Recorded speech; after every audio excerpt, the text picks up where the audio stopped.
무심코 먹은 배추 한 입이 당신의 신장을 병들게 할 수 있다는 사실 알고 계셨나요? 특히 날씨가 추워지면 무릎이 시리고 걷기가 힘들어서 건강을 위해 채소를 더 많이 챙겨 드시는 분들이 많습니다. 하지만 배추를 잘못된 음식과 함께 드시는 그 순간 배추의 찬 성질은 여러분의 혈관을 수축시키고 무릎 연골 사이에 염증을 일으키는 치명적인 도구로 변할 수 있습니다. 어르신들께서 흔히 겪으시는 원인 모를 부종이나 밤마다 잠을 설치게 만드는 관절 통증이 사실은 어제 드신 배추 한 접시 때문일 수도 있다는 사실을 알고 계셨나요? 통계에 따르면 60대 이상 어르신들 중 무려 85% 이상이 배추와 절대 함께 먹으면 안 되는 이 음식을 무심코 같이 드시고 계십니다. 오늘 제가 이 영상에서 여러분의 인생을 통증 없이 걷게 해주고 신장의 정수기 필터를 깨끗하게 지켜줄 배추 섭취의 모든 비밀을 명확히 밝혀드리겠습니다. 이 영상을 끝까지 보시면 여러분은 다음 두 가지 핵심 정보를 확실하게 얻어가실 수 있습니다. 첫째, 배추와 함께 먹었을 때 신장 여과 기능을 방해하고 독소를 쌓이게 만드는 최악의 상극 음식 4가지를 알게 되실 것입니다. 둘째, 배추의 영양을 10배 이상 끌어올려 관절을 유연하게 하고 신장의 노폐물을 싹 청소해주는 마법 같은 보약 음식 3가지를 배우게 되실 것입니다. 마지막으로 매일 드시는 배추를 단순한 채소가 아닌 진짜 생명수로 만드는 구체적인 조리법과 생활 습관까지 모두 공개하겠습니다. 지금 이 정보가 여러분의 건강을 지키는데 도움이 된다면 아래 댓글창에 네 라고 딱 한 글자만 남겨주십시오. 여러분의 의지를 확인하고 지금 바로 시작하겠습니다. 지금 바로 시작합니다. 우리가 흔히 먹는 배추의 비밀을 풀기 위해서는 먼저 우리 몸의 거대한 정수기인 신장의 원리를 이해해야 합니다. 신장은 몸속 노폐물을 걸러내고 맑은 피를 돌게 하는 생명의 필터와 같습니다. 하지만 나이가 들수록 이 필터는 자연스럽게 마모되고 예민해집니다. 배추는 본래 성질이 매우 차가운 채소입니다. 이 차가운 기운이 노년에 약해진 신장 기운과 만나면 마치 겨울철 흐르는 시냇물이 꽁꽁 얼어붙듯 혈액의 흐름을 둔하게 만듭니다. 신장의 혈액순환이 원활하지 않으면 우리 몸은 체내에 쌓인 염증 물질을 밖으로 밀어내지 못하게 됩니다. 걸러지지 못한 독소들은 결국 우리 몸의 가장 약한 연결고리인 무릎과 관절 사이사이에 자리를 잡게 됩니다. 평소에 무릎이 뻣뻣하고 계단을 오르내릴 때마다 시큰거리는 통증을 느끼셨다면 그것은 관절의 문제이기 이전에 신장이 차가운 배추의 기운을 이겨내지 못해 보내는 비명일 수 있습니다. 특히 따뜻한 양의 기운이 부족한 어르신들에게 배추의 과도한 찬 기운은 관절을 지탱하는 진액을 마르게 하여 통증을 더욱 악화시키는 결과를 초래합니다. 그렇기에 배추를 드실 때는 이 차가운 성질을 따뜻하게 덮어줄 수 있는 보완제가 반드시 필요합니다. 신장의 불씨가 꺼지지 않도록 지키는 것이 곧 여러분의 무릎과 허리 건강을 지키는 핵심 열쇠가 됩니다. 이러한 원리를 무시한 채 그저 몸에 좋다는 이유로 배추를 잘못 섭취하는 것은 오히려 다 쓴 신장 필터에 무거운 짐을 지우는 것과 같습니다. 여러분의 건강한 노후를 위해 이 귀한 지식을 혼자만 알지 마시고 사랑하는 이웃들과 공유해 주십시오. 지금 이 정보가 도움이 되고 계신다면 저에게 힘이 되도록 구독과 좋아요를 한 번씩 눌러주시기 바랍니다. 여러분의 작은 관심이 제가 더 좋은 연구 결과를 공유하는 데 큰 힘이 됩니다. 이제 본격적으로 여러분의 신장을 망가뜨리고 무릎 통증을 유발하는 원리에 대해 더 깊이 들어가 보겠습니다. 많은 분들이 그저 나이가 들어서 무릎이 아프겠지 라고 생각하시지만 사실 그것은 신장이 보내는 아주 강력한 구조 신호일 수 있습니다. 우리 몸의 장기들은 서로 따로 떨어져 있는 섬이 아니라 긴밀하게 연결된 하나의 거대한 톱니바퀴와 같습니다. 특히 한의학에서는 신주골이라 하여 신장이 우리 몸의 뼈와 골수를 주관한다고 봅니다. 즉 신장의 기운이 튼튼해야 뼈가 단단하고 관절이 부드러운 법입니다. 그런데 배추가 가진 차가운 냉기가 뱃속으로 들어와 신장의 따뜻한 양기를 꺼뜨리면 어떤 일이 벌어질까요? 상상해 보십시오. 겨울철 보일러가 고장난 방 안에 물이 흐르는 수도관이 있다고 칩시다. 날씨가 추워지면 그 수도관 속의 물은 어떻게 됩니까? 네, 맞습니다. 꽁꽁 얼어붙어 흐름이 막히거나 심하면 관이 터져버리기도 합니다. 우리 몸도 이와 똑같습니다. 신장은 혈액을 거르는 정교한 필터인데 이 필터는 적절한 천이 유지될 때 가장 잘 작동합니다. 그런데 배추의 찬 성질과 잠시 후 말씀드릴 상극 음식의 찬 성질이 만나면 우리 몸은 천을 유지하기 위해 말초 혈관을 순식간에 수축시킵니다. 특히 혈관이 머리카락보다 가느다란 신장의 사구체와 관절 부위의 모세 혈관들이 강하게 조여들면서 혈액 순환이 급격히 저하되는 것입니다. 피가 제대로 돌지 못하면 신장은 노폐물을 걸러내지 못해 몸 안에 독소가 쌓이게 되고 그 독소들이 배출되지 못한 채 가장 순환이 느린 관절 사이에 침투하여 극심한 통증을 유발합니다. 이러한 현상을 전문 용어로 수독 수분 독소 현상이라고 부릅니다. 차가운 기운이 몸속의 수분 대사를 완전히 멈춰버리게 하여 몸이 붓고 뼈마디가 시리게 만드는 것입니다. 특히 노년기에는 위장의 기능도 함께 떨어져 있기 때문에 소화되지 못한 음식물에서 발생하는 가스와 독소가 신장에 더 큰 타격을 주게 됩니다. 무릎이 뻣뻣하고 계단을 오르내릴 때마다 시큰거리는 통증, 그리고 아침마다 손발이 퉁퉁 붓는 증상은 단순한 노화가 아닙니다. 그것은 신장이 차가운 기운을 이겨내지 못해 보내는 살려달라는 비명소리입니다. 이러한 상태에서 몸에 좋다는 이유만으로 배추를 아무 음식과 섞어 드시는 것은 불이 나고 있는 집에 기름을 붓는 것만큼이나 위험한 행동이 될 수 있습니다. 그렇다면 과연 배추와 만나 우리 몸을 얼어붙게 만드는 최악의 주범들은 무엇일까요? 지금부터 여러분의 식탁 위에 매일 올라오는, 하지만 절대 함께 먹어서는 안 되는 공포의 음식 4가지를 하나씩 파헤쳐 보겠습니다. 자, 이제 마음의 준비를 단단히 하십시오. 여러분이 배추와 함께 먹었을 때 신장을 망가뜨리는 첫 번째 최악의 궁합, 그것은 바로 생선회나 생굴과 같은 날것의 해산물입니다. 아마 지금 고개를 갸웃거리는 분들도 계실 겁니다. 아니, 김장철에 갓 담근 김치나 싱싱한 알배기, 배추의 굴을 얹어 먹는 굴보쌈이 얼마나 맛있는데 그걸 먹지 말라니? 라고 반문하실 수도 있습니다. 맞습니다. 저도 압니다. 입안 가득 퍼지는 바다의 향과 배추의 아삭함은 거부할 수 없는 한국인의 별미입니다. 하지만 신장과 관절 건강의 관점에서 볼 때 이것은 마치 불이 꺼져가는 아궁이에 얼음물을 끼얹는 것만큼이나 위험한 행동이 될 수 있습니다.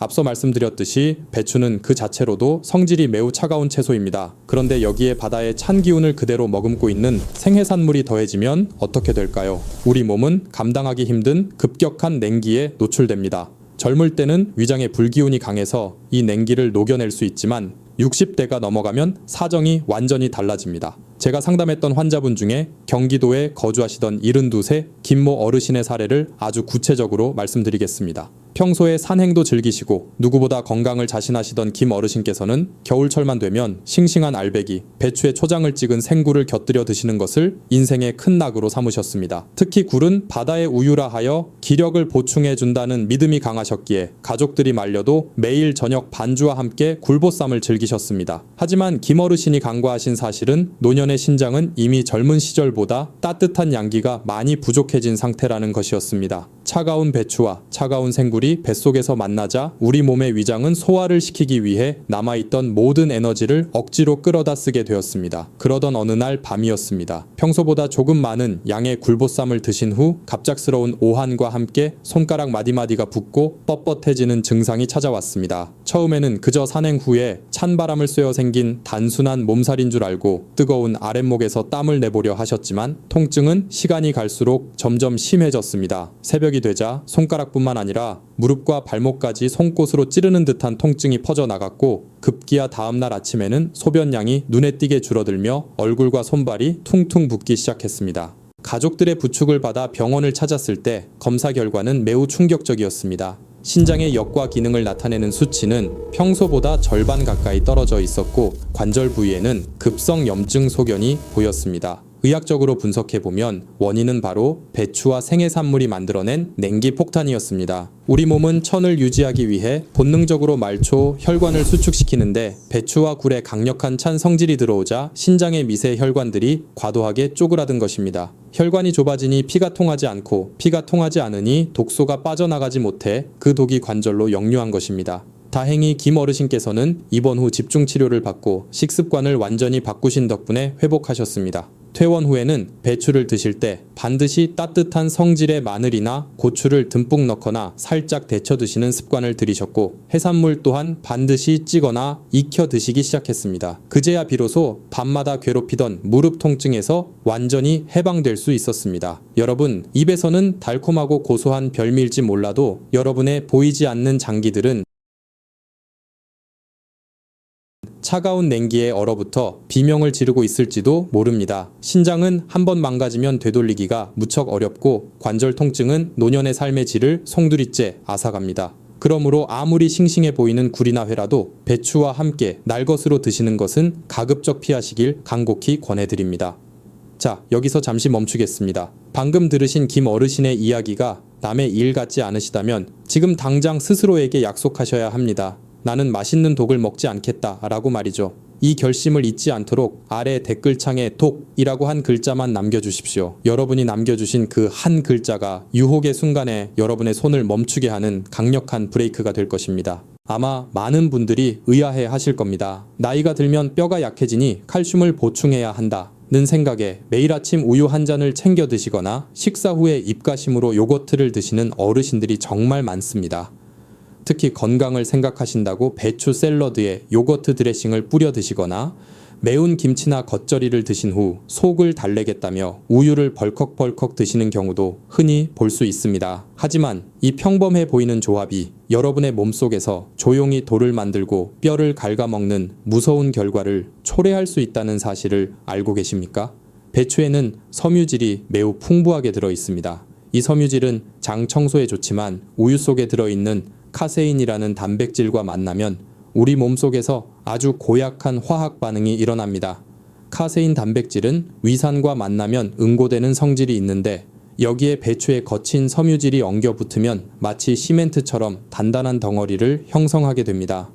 젊은 사람들의 위장은 이것을 녹여낼 수 있지만 소화액 분비가 줄어든 60대 이후의 위장에서는 이것이 제대로 분해되지 못하고 장시간 머물며 부패하게 됩니다. 더욱 심각한 문제는 바로 신장결석, 즉 콩팥에 돌이 생기는 현상입니다. 배추 속에는 소량의 옥살산이라는 성분이 함유되어 있습니다. 평소에는 큰 문제가 되지 않지만 이것이 우유의 칼슘과 직접 만나면 옥살산 칼슘이라는 불용성 결정체를 만들어냅니다. 쉽게 말해 몸에 흡수되지 않는 미세한 돌가루가 생성되는 것입니다.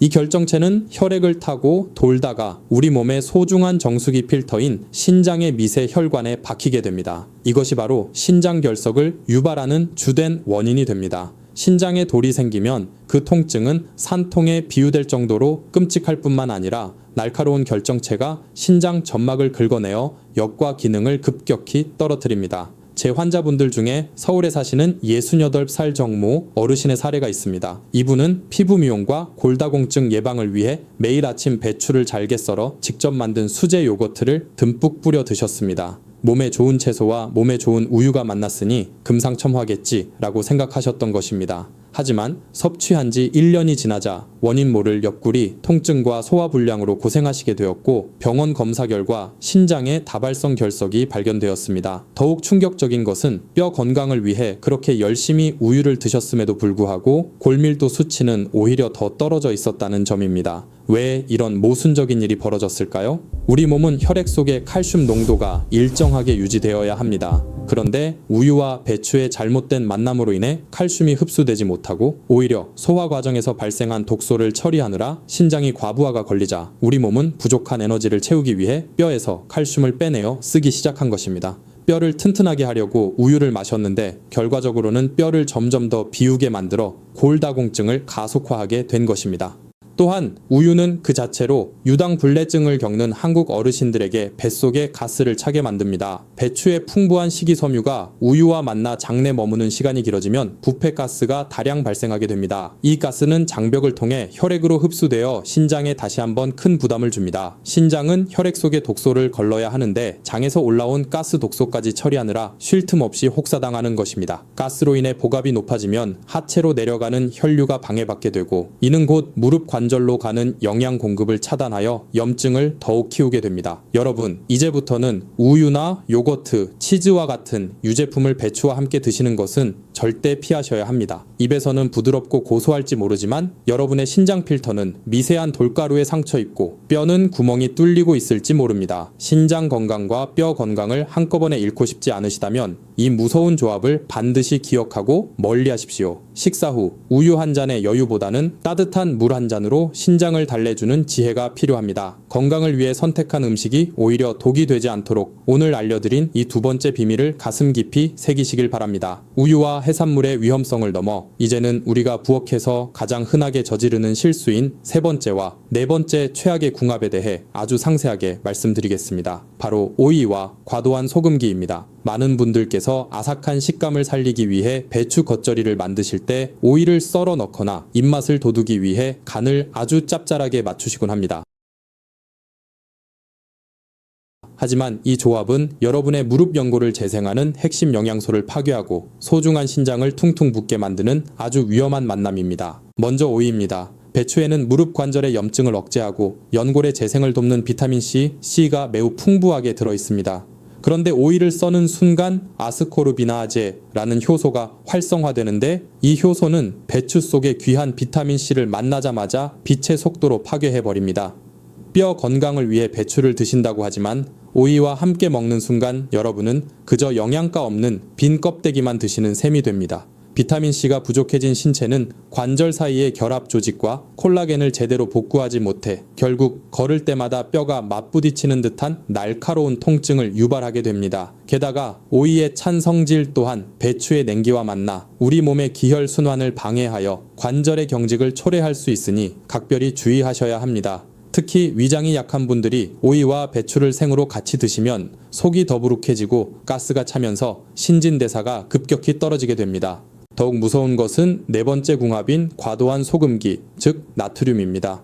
한국인은 배추를 먹을 때 주로 김치나 장아찌 같은 절임 형태로 드시는 경우가 많습니다. 하지만 소금에 푹 절여진 짠 배추는 우리 몸속의 정수기인 신장 사구체의 압력을 비정상적으로 높여버립니다. 신장은 우리 혈액 속의 나트륨 농도를 일정하게 조절하기 위해 사투를 벌이게 되는데 이 과정에서 신장의 미세 혈관들이 상처를 입고 세포가 손상되며 혈압이 급격히 상승합니다. 신장이 미처 처리하지 못한 나트륨은 체내 수분을 강하게 끌어당겨 우리 몸 곳곳을 붓게 만듭니다. 혹시 아침에 일어났을 때 손발이 퉁퉁 붓고 특히 무릎 주변이 팽팽하게 부풀어 올라 다리를 굽히기조차 힘드셨다면 그것은 어제 드신 짠 배추가 신장을 공격했다는 명확한 신호입니다. 이러한 부종은 단순한 현상이 아니라 신장이 여러분에게 보내는 마지막 경고입니다. 나트륨으로 가득 찬 혈액은 관절 내부에 압력을 높이고 염증 물질을 활성화하여 연골의 파괴를 가속화합니다. 여러분의 혈관 속에 날카로운 소금 결정이 가득 차 있다고 상상해 보십시오. 그 소금기가 혈관벽을 긁고 신장을 찌르는 것입니다.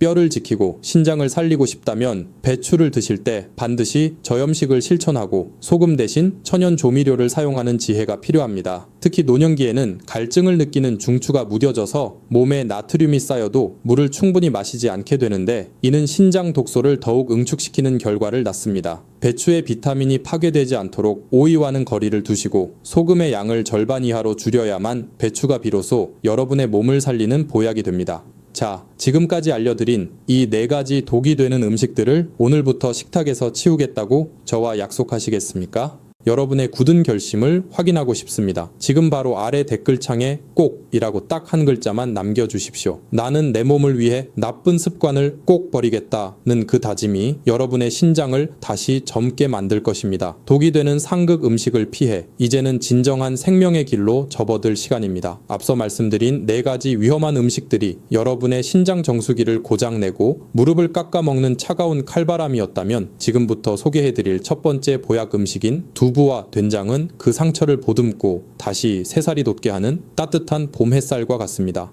배추라는 채소가 가진 차가운 성질을 따뜻하게 안아주고 부족한 영양소를 완벽하게 채워주는 이 2가지 음식의 조화는 가히 천생연분이라 할 수 있습니다. 먼저 배추와 두부의 결합이 우리 몸속에서 일으키는 기적 같은 변화에 대해 아주 깊이 있게 분석해 보겠습니다. 배추는 비타민C, C와 식이섬유가 풍부하지만 단백질과 지방질이 부족한 단점이 있습니다. 이때 식물성 단백질의 결정체인 두부가 들어가면 영양의 완벽한 균형이 맞춰집니다. 특히 노년기에는 소화력이 떨어져 육류 단백질을 섭취하면 신장에 커다란 무리가 가기 마련입니다. 고기를 먹고 나면 소변에서 거품이 나거나 몸이 무거워지는 경험을 하셨다면 그것은 신장이 단백질 찌꺼기를 처리하느라 비명을 지르는 것입니다. 하지만 두부의 단백질은 이미 콩을 갈고 가열하여 응축시킨 상태이기 때문에 우리 몸에 흡수될 때 신장에 가해지는 부담이 거의 없습니다. 여기에 우리 민족의 지혜가 담긴 된장이 더해지면 그 효과는 상상할 수 없을 만큼 거대해집니다. 된장은 수백 일 동안 발효를 거치며 수조 마리의 유익한 미생물을 품고 있는 생명의 항아리와 같습니다.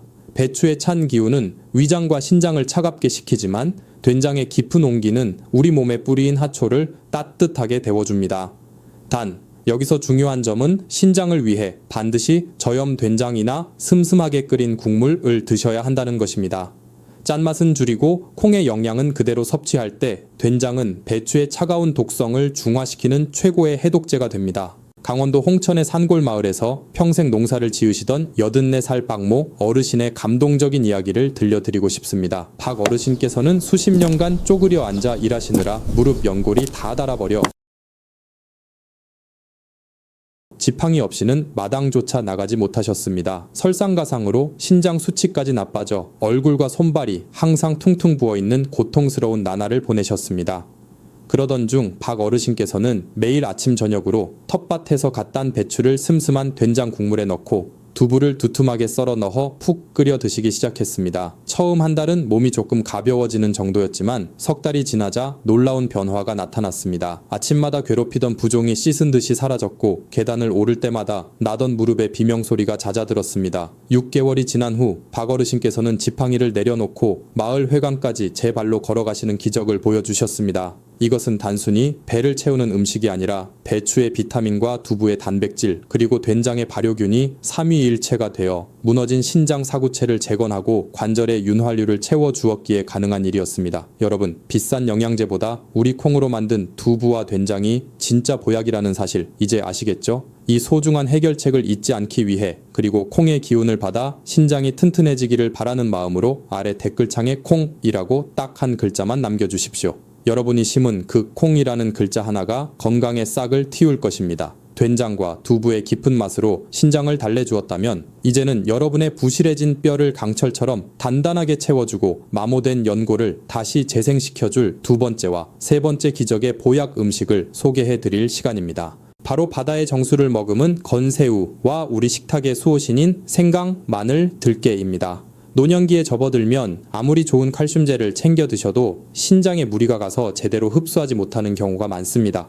하지만 배추와 건새우가 만나면 우리 몸속에서 그 어떤 영양제보다 강력한 흡수력을 발휘하는 천연 골수 보충제가 탄생하게 됩니다. 건새우의 껍질에 들어있는 키틴 성분은 신장 사구체에 쌓인 독소를 흡착하여 배출시키는 청소부 역할을 하고 풍부한 칼슘은 배추의 비타민 KK와 만나 뼈에 시멘트처럼 단단하게 달라붙습니다. 여기에 마지막 활용점정으로 생강과 마늘 그리고 들깨가루를 더해 주십시오. 배추의 차가운 성질을 이겨내기 위해서는 강력한 불의 기운이 필요합니다. 생강과 마늘의 알싸한 매운맛은 혈액 순환을 돕고 들깨의 식물성 오메가3, 3, 지방산은 관절의 윤활유가 되어 뻣뻣한 무릎을 부드럽게 만들어줍니다. 앞으로는 배추를 요리하실 때 맹물이 아닌 건사우로 국물을 내고 마지막에 들깨가루를 한 숟가락 듬뿍 넣어 드십시오. 이 작은 습관 하나가 여러분의 굽은 허리를 펴게 하고 차가워진 신장을 다시 뜨겁게 살리는 최고의 천연 처방전이 될 것입니다.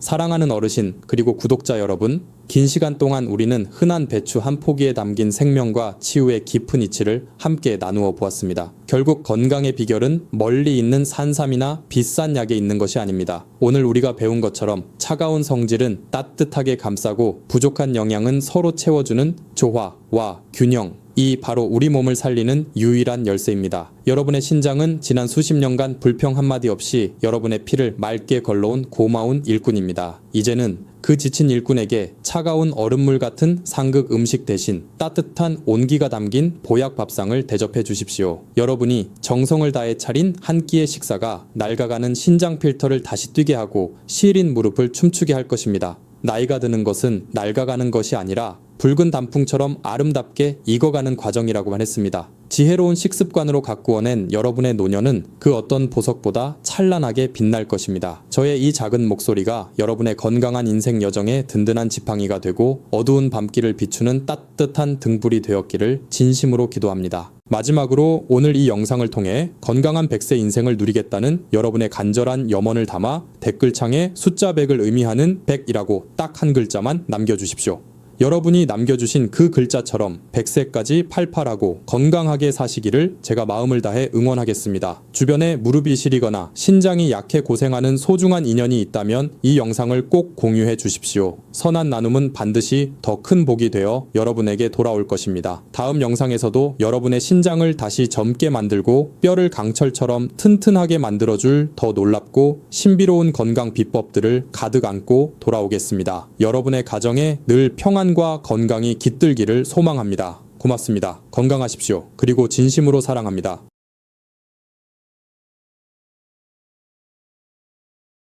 어제도 일찍 잤는데 왜 이렇게 머리가 멍할까요? 요즘 들어 발이 자꾸 붓고 신발이 꽉 끼는 느낌이 드시나요?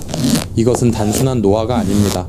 당신의 신장이 살려달라고 보내는 마지막 구조 신호일 수 있습니다. 대구에 사시는 63살 박성훈님 이야기를 해드리겠습니다. 자, 이분은 누구보다 건강을 챙기셨던 분입니다. 매일 아침 몸에 좋다는 이 채소를 갈아서 드셨으니까요. 그런데 어느 날 갑자기 응급실에 실려 오셨습니다. 검사 결과는 충격적이었습니다. 신장 기능이 급격히 망가지고 혈관은 엉망이 되어 있었습니다. 범인은 바로 우리가 겨울철 인삼이라고 믿고 먹었던 무였습니다. 정확히 말하면 무와 함께 먹은 이 세 가지 음식 때문이었습니다. 오늘 이 영상을 끝까지 보지 않으신다면 내일 아침 당신의 밥상이 당신의 신장을 망가뜨리는 독상이 될 수도 있습니다. 반갑습니다. 30년 넘게 자연치유를 연구해온 강민규입니다. 저는 병원의 이익을 대변하지 않습니다. 오직 여러분이 병원 신세를 지지 않고 건강하게 살아가길 바라는 마음으로 이 자리에 섰습니다. 많은 분들이 무는 소화제니까 천연 보약이니까 무조건 좋다고 믿습니다. 하지만 50세가 넘은 여러분의 몸은 다릅니다. 젊었을 땐 보약이었던 것이 50대 이후엔 독이 되어 신장을 공격하고 갑상선을 파괴할 수 있습니다. 오늘 제가 그 잘못된 조합 3가지를 확실히 끊어드리고 물을 진짜 보약으로 드시는 비법까지 모두 공개하겠습니다. 여러분, 물을 밭에서 나는 인삼이라고 부르는 이야기를 들어보셨을 겁니다. 맞습니다. 무에는 비타민C가 사과보다 월등히 많고 소화 효소가 풍부합니다. 하지만 여기에는 우리가 미처 몰랐던 치명적인 함정이 숨어 있습니다. 무는 마치 스펀지와 같습니다. 올바르게 사용하면 몸속의 독소를 빨아들이지만 잘못된 음식과 만나면 영양소를 파괴하거나 장기에 감당할 수 없는 부담을 주는 화학 반응을 일으킵니다. 특히 50세가 넘으면 우리 몸의 신장은 마치 오래된 정수기 필터와 같아집니다. 이미 50년 동안 사용하여 낡아버린 필터에 갑자기 고농도의 칼륨이나 독성 물질이 쏟아지면 어떻게 되겠습니까? 증상은 요란하게 나타나지 않습니다. 마치 강물이 서서히 말라가듯 조용히 진행되기에 더 무섭습니다. 필터가 막히다 못해 결국 터져버리고 맙니다. 지금부터 절대 피해야 할 최악의 궁합 3가지를 하나씩 공개하겠습니다. 첫 번째 금기 음식은 바로 무와 오이의 만남입니다. 아니, 무생채에 오이 넣어 먹는 게 얼마나 아삭하고 맛있는데 그게 무슨 소리냐고 반문하실 겁니다. 아마 지금 영상을 보시는 분들 중 열의 9은 냉장고 김치통 속에 무와 오이가 사이좋게 섞여 있을 겁니다. 여름철 시원한 냉국이나 비빔국수 고명으로도 이 2가지를 항상 짝꿍처럼 드셨을 테니까요. 하지만 여러분, 죄송하지만 이것은 영양학적으로 빵점 아닌 마이너스입니다. 전주에 사시는 68살 김영자님 이야기를 해드려야겠습니다. 전주는 맛의 고장 아닙니까? 김영자님은 동네에서 요리 솜씨 좋기로 소문난 분이셨습니다.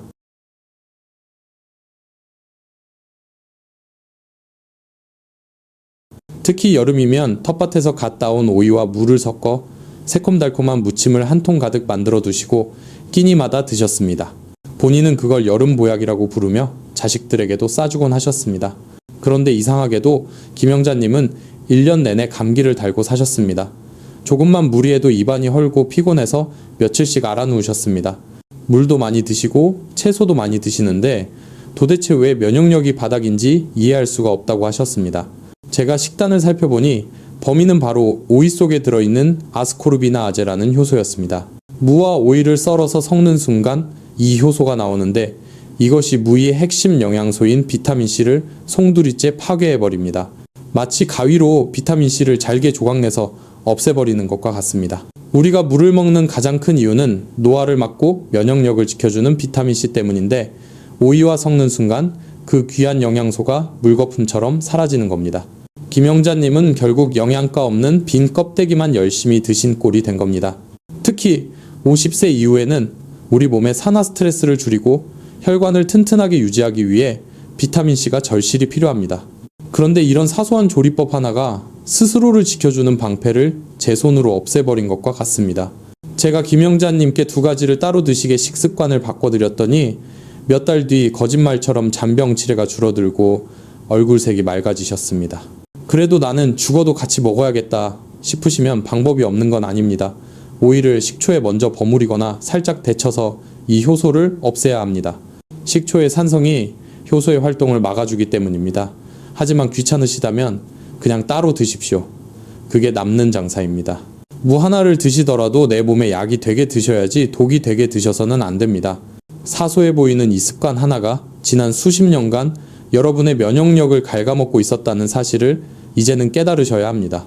이제부터 제가 30년 동안 진료 현장에서 목격했던 가장 안타깝고 충격적인 사례들을 통해 여러분이 반드시 피해야 할 3가지 금기조합을 하나하나 짚어드리겠습니다. 이 내용은 단순히 영양학적인 지식을 넘어서 여러분의 생명을 지키는 안전벨트와도 같습니다. 준비되셨다면 지금 당장 냉장고를 점검해 보셔야 할 첫 번째 실수부터 시작하겠습니다. 첫 번째로 절대 피해야 할 최악의 궁합은 바로 무와 오이의 만남입니다. 아마 이 말씀을 드리면은 고개를 갸웃거리는 분들이 많으실 겁니다. 아삭한 식감 때문에 무생채에 오이를 썰어 넣거나 여름철 시원한 냉국에 무와 오이를 함께 띄워 드시는 것이 우리 식문화에 너무나 익숙하기 때문입니다. 하지만 죄송하게도 이것은 건강을 생각한다면 0점짜리 식단, 아니 오히려 마이너스가 되는 식단입니다. 전주에 사시는 68살 김영자님 이야기를 해드려야겠습니다. 김영자님은 동네에서 요리 솜씨 좋기로 소문난 분이셨고 특히 텃밭에서 직접 기른 채소로 반찬을 만드는 것에 큰 자부심을 가지고 계셨습니다. 여름이면 갓 따온 싱싱한 오이와 물을 섞어 새콤달콤하게 무쳐낸 생채를 한 통 가득 만들어 두시고 끼니마다 드셨습니다. 본인은 그걸 여름철 입맛을 돋우는 보약이라고 부르며 자식들에게도 싸주곤 하셨습니다. 그런데 이상하게도 김영자님은 1년 내내 감기를 달고 사셨습니다. 환절기만 되면 어김없이 목이 붓고 조금만 무리해도 입안이 헐어서 며칠씩 앓아누우셨습니다. 물도 많이 드시고 채소도 꼬박꼬박 챙겨 드시는데 도대체 왜 면역력이 바닥인지 이해할 수가 없다고 하소연하셨습니다. 제가 식단을 면밀히 살펴보니 범인은 바로 오이 속에 들어있는 아스코르비나아제라는 효소였습니다. 무와 오이를 칼로 썰어서 섞는 그 순간 오이의 절단면에서 이 효소가 흘러나오는데 이것이 무의 핵심 영양소인 비타민C를 송두리째 파괴해버립니다. 마치 가위로 비타민C를 잘게 조각내서 없애버리는 것과 같습니다. 우리가 물을 먹는 가장 큰 이유는 노화를 막고 혈관을 청소하며 면역력을 지켜주는 비타민C 때문인데 오이와 섞는 순간 그 귀한 영양소가 물거품처럼 사라지는 겁니다. 김영자님은 결국 영양가 없는 빈 껍데기만 열심히 드신 꼴이 된 겁니다.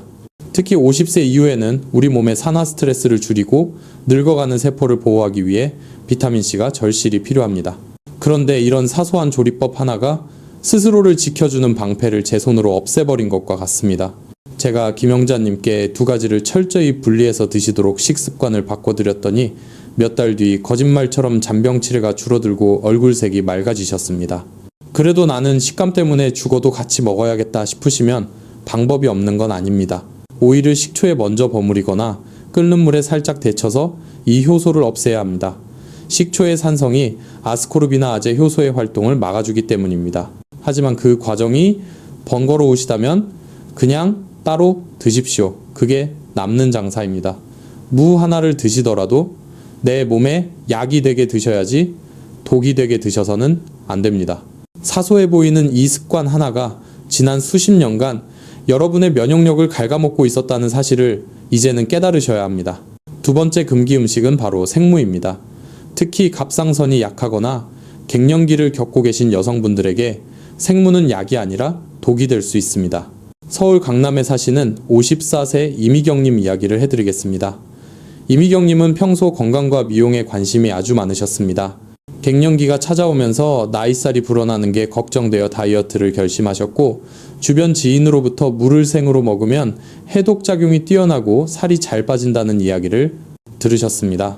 그래서 식사 때마다 밥량을 줄이는 대신 생물을 채 썰어 샐러드처럼 드시고, 입이 심심할 때마다 과자 대신 생무 조각을 오독오독 씹어 드셨습니다. 입안이 개운하고 소화도 잘 되는 것 같아 몸이 가벼워진다고 굳게 믿으셨습니다. 그런데 시간이 지날수록 이상한 일이 벌어졌습니다. 다이어트를 위해 그렇게 노력하는데도 오히려 체중은 야금야금 늘어나고 아침마다 얼굴과 손발이 퉁퉁 붓기 시작했습니다. 무엇보다 견딜 수 없었던 건 뼛속까지 파고드는 추위였습니다. 한여름에도 수면 양말을 신어야 할 정도로 손발이 얼음장처럼 차가워졌고 머리카락이 한 웅큼씩 빠지기 시작했습니다. 피로감은 이루 말할 수 없었습니다.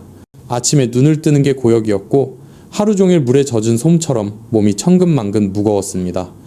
결국 병원을 찾으셨고 검사 결과 갑상선 기능 저하증이 심각해진 상태였습니다. 원인은 바로 이미경님이 그토록 열심히 드셨던 생무 속에 숨어있는 고이트로젠이라는 성분 때문이었습니다. 이 성분은 우리 몸이 갑상선 호르몬을 만드는 데 꼭 필요한 요오드의 흡수를 방해합니다. 건강한 사람에게는 큰 문제가 되지 않지만 이미경님처럼 갑상선 기능이 조금 약해져 있거나 갱년기로 호르몬 변화가 급격한 시기에는 이것이 치명타가 됩니다. 이미 약하게 돌아가고 있는 선풍기에 두꺼운 덮개를 씌워버리는 것과 같습니다. 갑상선은 우리 몸의 보일러와 같습니다. 호르몬이 잘 나와야 체온도 유지되고 신진대사도 활발해져서 지방을 태우고 활력이 도는데 생무가 그 보일러의 연료를 차단해버린 셈입니다. 그러니 아무리 적게 먹어도 살이 찌고 몸이 차가워질 수밖에 없었던 것입니다. 많은 분들이 채소는 생으로 먹어야 효소가 살아있고 영양소가 파괴되지 않아 좋다고 믿으십니다. 하지만 무는 다릅니다. 50세 이후 갑상선 건강이 염려되신다면 무는 반드시 익혀 드셔야 합니다. 열을 가하면 이 고이트로젠 성분이 대부분 사라져서 갑상선에 부담을 주지 않기 때문입니다. 이미경님께 생무 섭취를 당장 중단시키고 따뜻한 소고기 무국이나 푹 익힌 무조림을 드시게 했더니 거짓말처럼 손발이 따뜻해지고 붓기가 빠지기 시작했습니다. 물을 먹지 말라는 것이 아닙니다. 조리법만 바꿔도 독이 약으로 변한다는 사실을 꼭 기억하셔야 합니다. 이제 마지막 세 번째 금기이자 오늘 영상에서 가장 중요한 경고를 드릴 차례입니다. 이것은 앞서 말씀드린 두 가지 실수보다 훨씬 더 위험하며 자칫하면 생명을 위협할 수도 있는 습관입니다.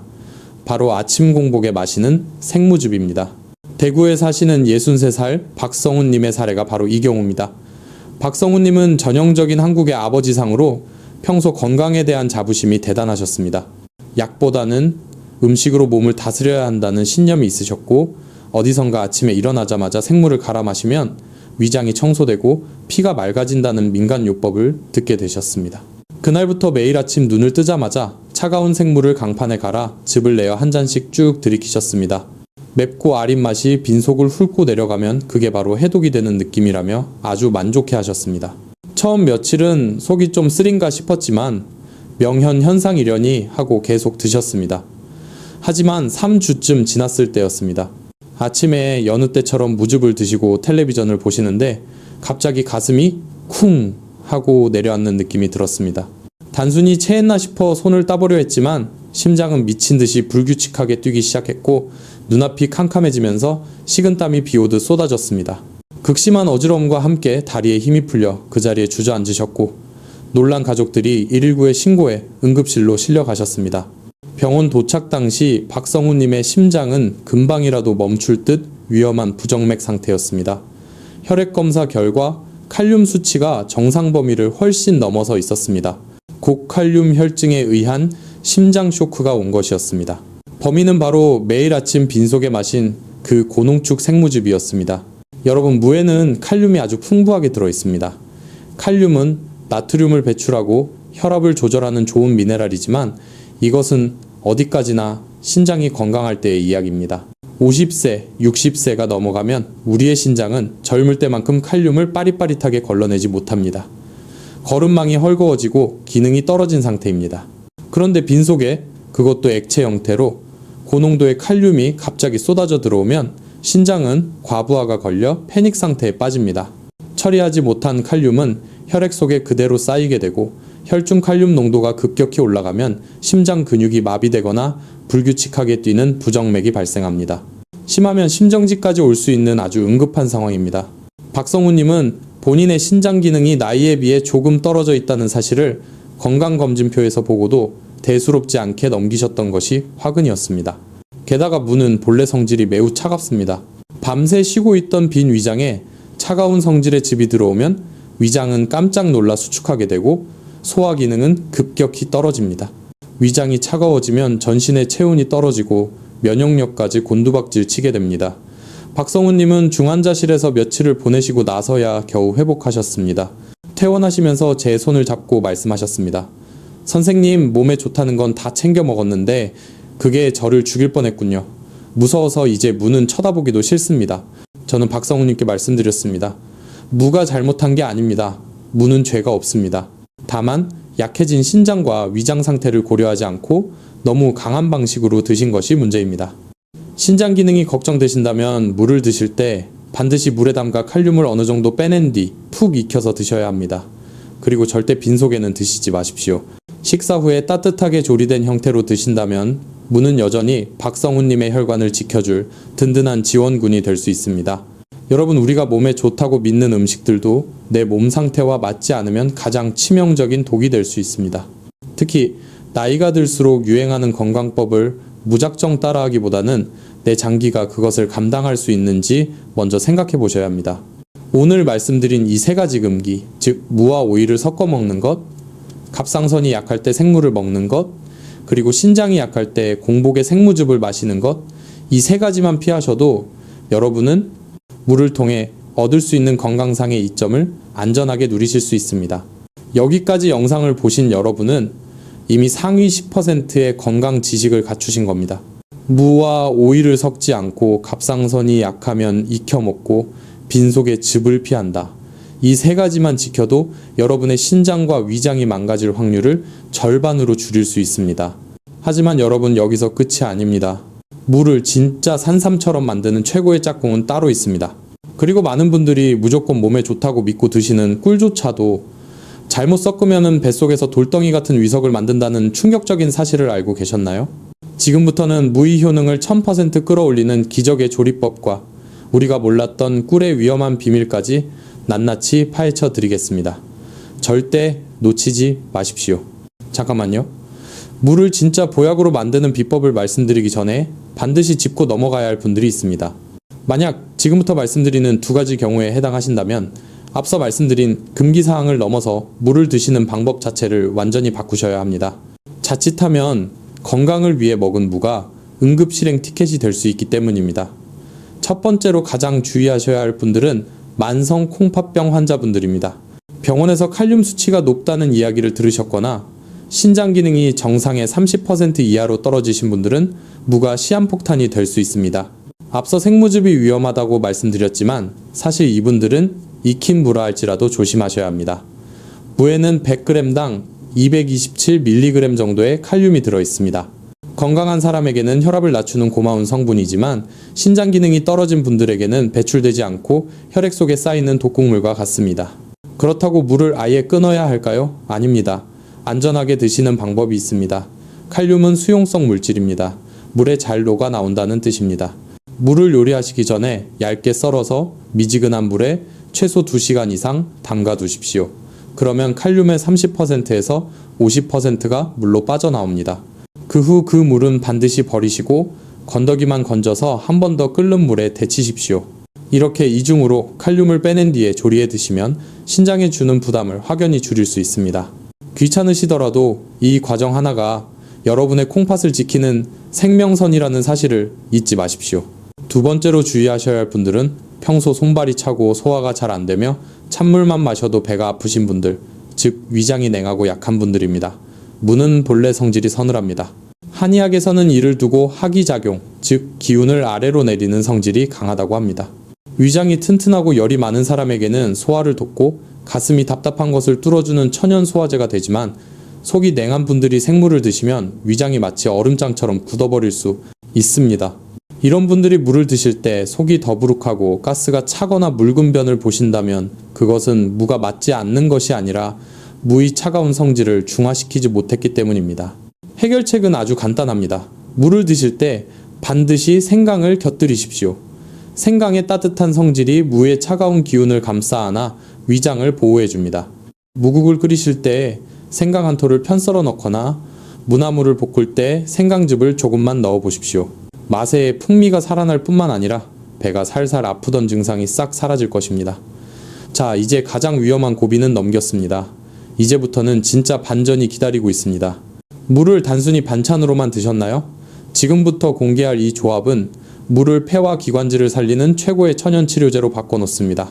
특히 겨울철 멈추지 않는 기침과 가래로 고생하신다면 이 비법이 여러분을 구원할 것입니다.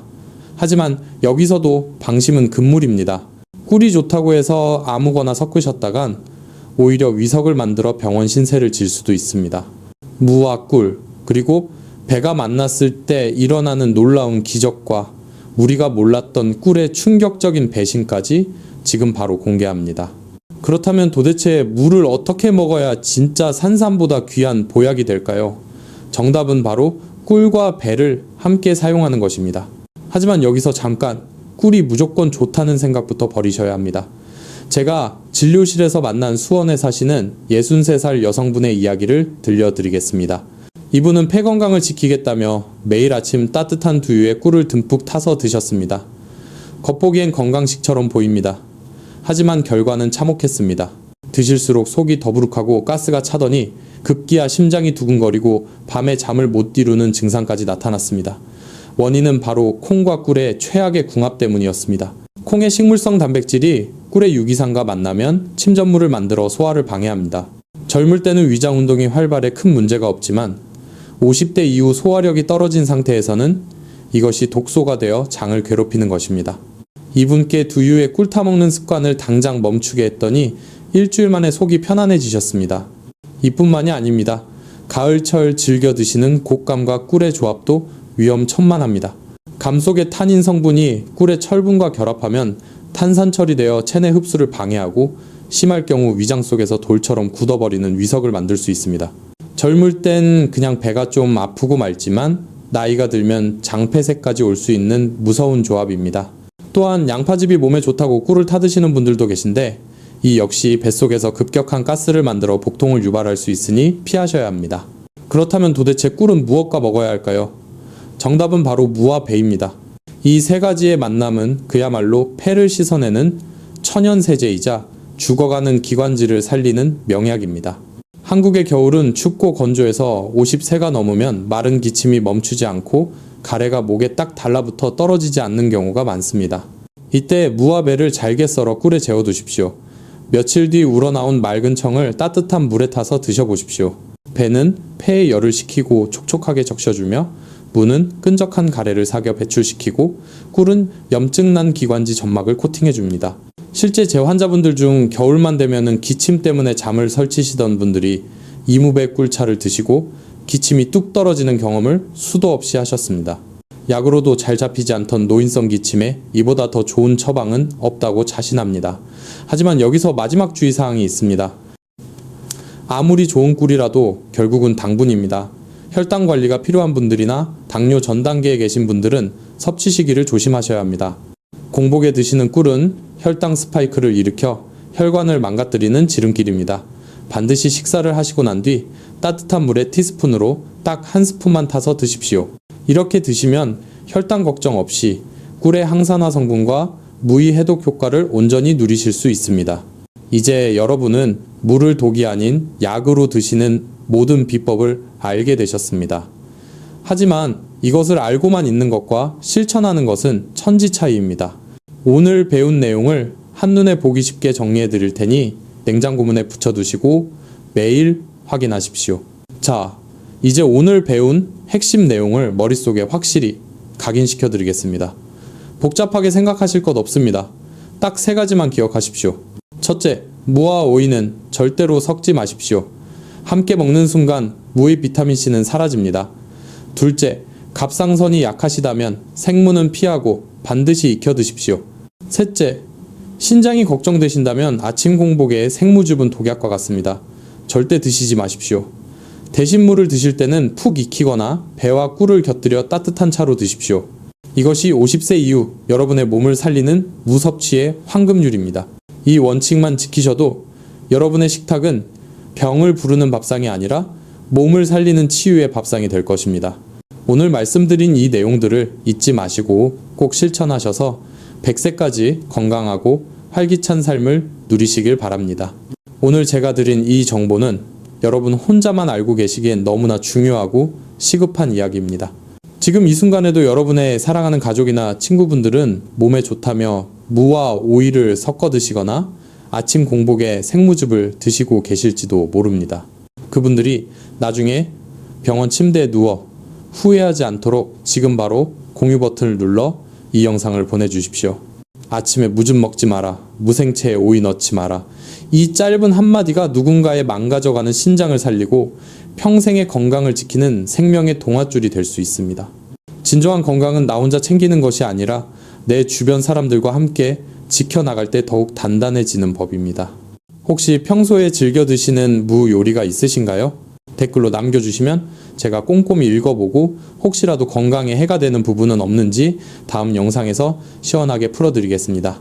여러분의 작은 관심과 댓글 하나가 제가 더 좋은 영상을 만드는데 큰 힘이 됩니다. 앞으로도 50세 이후의 중년분들이 병원약에 의존하지 않고 음식으로 스스로를 치유할 수 있는 진짜 백이 건강 정보만을 가지고 찾아오겠습니다. 구독과 좋아요를 누르시면 그 소중한 정보를 가장 빠르게 받아보실 수 있습니다. 오늘 저녁 식탁에는 오이를 뺀 무생채와 따뜻한 무국 한 그릇 어떠신가요? 여러분과 여러분의 가정에 늘 건강과 행복이 가득하기를 진심으로 기원합니다. 지금까지 여러분의 건강지킴이 강민규였습니다. 감사합니다.